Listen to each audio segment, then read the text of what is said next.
Bonjour à toutes et à tous et merci d'être avec nous pour cette nouvelle édition de ce journal. Voici les titres.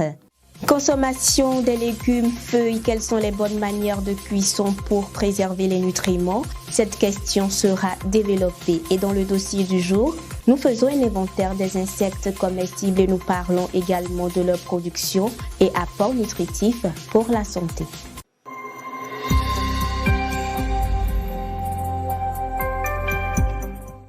Les prévisions météorologiques de ce jeudi 28 septembre 2023 à Bomey-Calavi présentent un ciel nuageux avec des pluies faibles. Les températures vont osciller entre 26 degrés Celsius et 29 degrés Celsius pendant la journée et vont atteindre leur valeur maximale aux alentours de 12 heures. Un vent modéré de sud-ouest dominera tout au long de la journée avec des rafales pouvant atteindre les 35 km par heure. Le soleil se lèvera à 6h38 et se couchera à 18h43.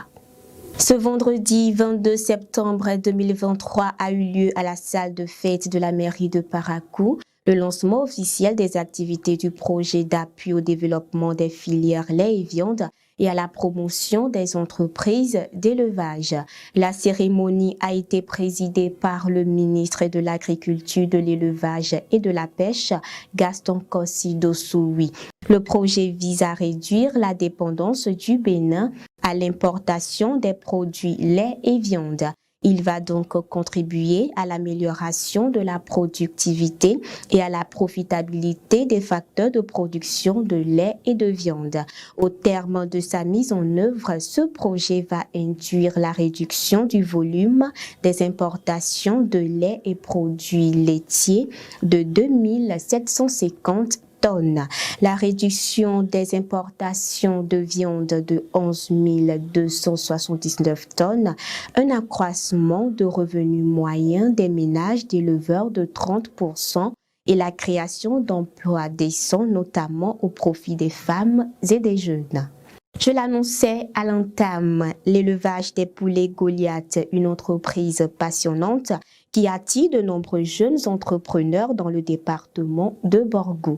Cette activité offre des opportunités lucratives, mais elle nécessite une stratégie solide pour réussir. Suivez cet élément de Ronel Goudou et Bachia Dikare portant la voix de Vanessa Zanon. Dans le département du Borgou, plusieurs éleveurs se consacrent à l'élevage des poulets Goliath. Une activité rentable, mais nécessitant une stratégie de production très stricte pour une meilleure rentabilité. L'élevage des poulets Goliath, c'est vraiment rentable parce que lorsque vous arrivez à bien vous occuper de vos sujets et qui sont bien nourris, à la maturité, vous avez la possibilité de faire un bon chiffre d'affaires. Les questions de la nutrition des poulets et les systèmes de multiplication des sujets demeurent essentiels pour ces éleveurs. Malgré les défis rencontrés, leur détermination à prospérer dans ce secteur est admirable.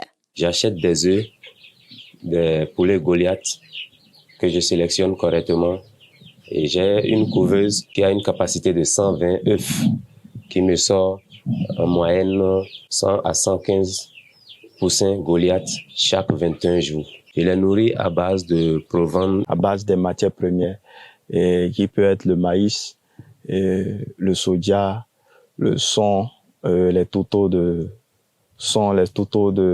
d'arachide, touteaux, les coquilles.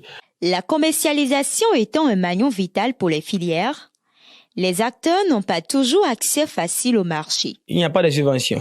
Sur ce secteur, je ne vois pas les subventions en tant que telles. On en a besoin beaucoup pour produire à moins coût, les vendre à moins coût. Vivement que la filière de l'aviculture continue à croître tout en créant des opportunités économiques importantes dans le département.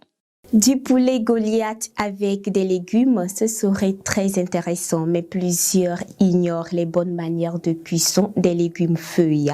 Suivons cet élément de Jean-Baptiste, rendons-nous pour découvrir les bonnes manières de cuisson de ces légumes.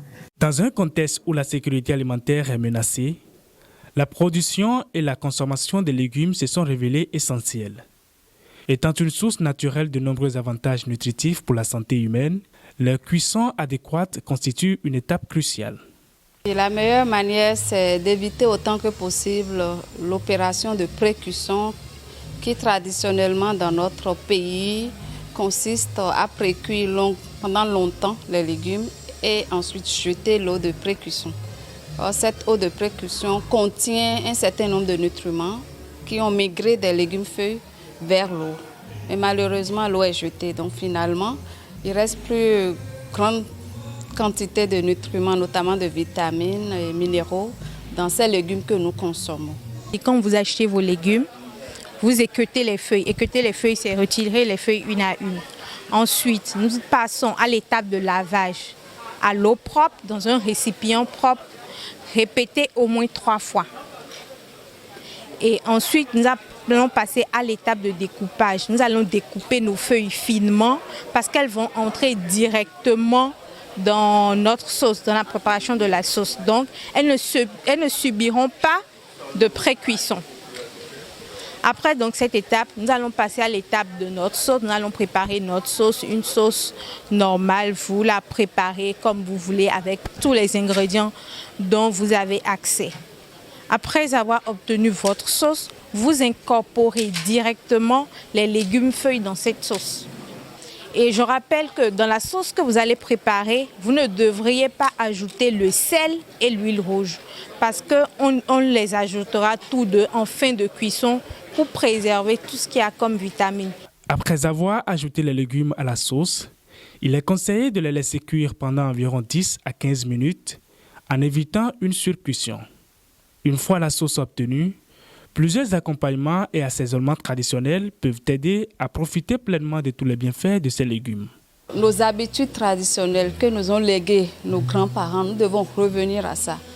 Revenir aux approches traditionnelles, aux recettes grand-mère, comme j'aime bien le dire, où nous avons des épices qui rehaussent le goût de nos plats. Et je dirais, entre autres, quand vous prenez le hafiti, quand vous prenez le langouin avec les crevettes fumées et autres, et sans oublier nos épices, tout ça combiné permet d'avoir des plats de bon goût. Pour que notre sauce soit plaisante à nos papilles, nous pouvons utiliser du poisson fumé, nous pouvons utiliser du poisson fretin, le chawa par exemple, nous pouvons utiliser du wagashi ou encore du hamon soja si c'est ce que nous avons à portée de main. Nous pouvons utiliser de la viande, du poulet ou du mouton, fumé de préférence, c'est encore meilleur. Alors, nos sauces légumes peuvent se manger avec n'importe quel accompagnement à base de céréales ou de féculents. Et donc, la pâte de maïs, la kassa, le manwé, le agbeli, le télibo, la pâte de sorgho et même le riz. La consommation des légumes feuillus présente une multitude d'avantages, tels que la fourniture de nutriments essentiels, la promotion de la santé, la prévention des maladies et le soutien d'une alimentation équilibrée. Cependant, pour tirer pleinement parti de ces avantages, il est essentiel de bien cuire les légumes. L'Organisation pour l'alimentation et l'agriculture FAO Bénin accueille les bureaux des pays de la sous-région Ouest Africa pendant 3 jours pour un atelier de formation sur la supervision et la gestion des projets sous l'OPIM à SFW avec l'appui du bureau régional et du bureau sous-régional. L'atelier qui a démarré lundi dernier prendra fin ce jeudi 28 septembre 2023. Le dossier du jour à présent. Des insectes comestibles ont toujours fait partie du régime alimentaire de l'homme. Mais les enjeux de satisfaction des besoins alimentaires mondiaux croissants, notamment en protéines, les placent aujourd'hui au cœur des réflexions sur des alternatives agricoles plus durables. Dans cette production, nous faisons un inventaire de ces insectes.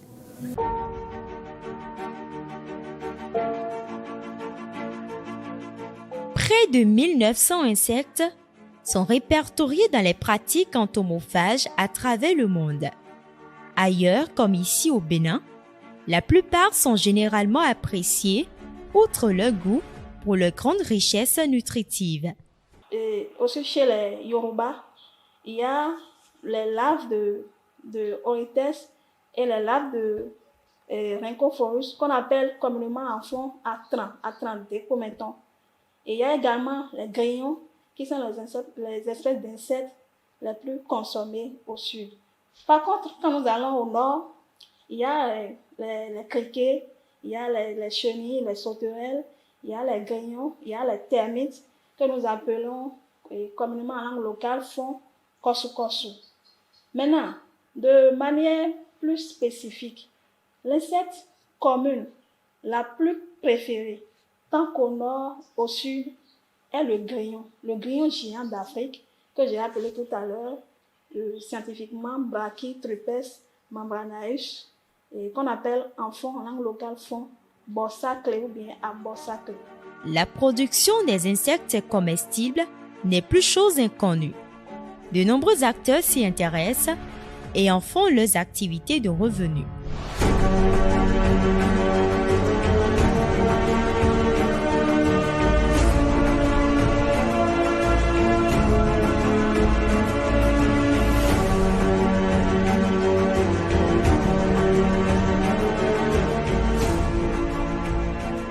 Cependant, l'évolution des sociétés fait qu'aujourd'hui, la consommation des insectes tend à disparaître car les populations y sont de moins en moins réceptives.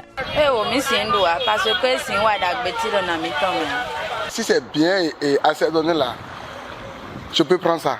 Mais si c'est mal préparé là, oh là là, je ne peux plus. Donc ça ne tue pas. Ça ne tue pas non plus, nous sommes d'accord. Et ça a ses avantages dans l'organisme de tout un chacun de nous. Vous voyez. Donc je pense que la consommation des insectes n'est pas chose nuisible pour l'organisme humain. Je ne peux pas accepter parce que c'est pas c'est pas une poisson, c'est pas une viande et je vais prendre ça et manger. Il s'agit pourtant d'une opportunité pour endiguer divers problèmes de santé liés à la qualité de l'alimentation, tant en zone rurale qu'urbaine. Il est très important d'intégrer les insectes à notre alimentation parce que aujourd'hui, les insectes sont une source de protéines animales très nutritives et à bon marché. Il y a même certaines espèces d'insectes qui sont plus riches en protéines, en sels minéraux et en vitamines que les poissons et la viande que nous consommons. Et à cet effet, la richesse, de par leur richesse en protéines et en nutriments essentiels, les insectes offrent une opportunité pour réduire le taux de malnutrition infantile et d'insécurité alimentaire au Bénin, contribuant ainsi à l'atteinte des objectifs du développement durable, du deuxième et troisième objectif du développement durable, c'est-à-dire zéro faim, la bonne santé et le bien-être. Parallèlement donc aux poissons et à la viande, les insectes comestibles constituent une importante source de protéines alimentaires et son inclusion dans notre alimentation est un facteur supplémentaire pour atteindre la sécurité alimentaire. Depuis 3 mois, la Côte d'Ivoire est devenue le 2e fournisseur mondial de noix de cajou. Selon le bulletin d'information agricole Nkalo, pour le seul mois d'août, elle a commercialisé plus de 100 000 tonnes de noix de cajou transformées. Les chiffres officiels révèlent que le pays approvisionne un peu plus le marché mondial chaque mois à travers sa trentaine d'unités de transformation. En Côte d'Ivoire, la noix de cajou brute est aujourd'hui taxée avant de quitter le pays, alors que la noix transformée bénéficie, elle, de subventions. Depuis juin dernier, le pays arrive au 2e rang des exportateurs devant l'Inde qui, depuis 1 an et demi, n'a plus franchi la barre des 5 000 tonnes mensuelles exportées. Et ce sera tout pour cette édition. J'aurai le plaisir de vous revoir vendredi prochain pour une autre édition. Bonne soirée.